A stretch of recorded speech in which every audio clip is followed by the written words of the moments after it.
Masya Allah, inilah kisah azab belalang untuk Firaun yang disebutkan dalam Al-Quran.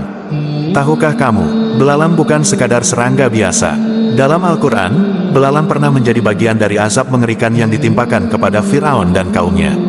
Allah berfirman dalam surat Al-A'raf, ayat 133 yang artinya, maka kami kirimkan kepada mereka taufan, belalang, kutu, katak, dan darah sebagai tanda-tanda kebesaran kami.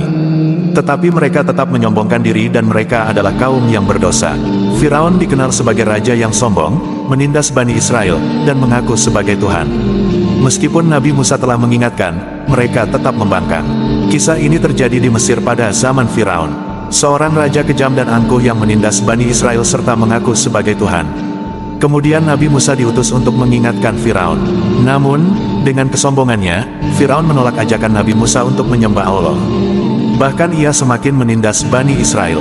Karena kesombongan Firaun, Allah menurunkan azab yang luar biasa mengerikan. Salah satunya adalah serangan belalang dalam jumlah tak terhitung. Tiba-tiba, langit pun menjadi gelap. Jutaan belalang datang berbondong-bondong menyerbu ladang-ladang Mesir. Mereka merusak tanaman, menghancurkan hasil panen, dan meninggalkan kehancuran di mana-mana. Seluruh tanaman, gandum, dan buah-buahan yang menjadi sumber makanan habis dalam hitungan jam. Rakyat Mesir mulai ketakutan. Melihat kehancuran ini, Firaun yang tadinya sombong akhirnya ketakutan. Ia meminta Nabi Musa untuk berdoa kepada Allah agar menghentikan azab ini. Kemudian Firaun berjanji akan bertobat.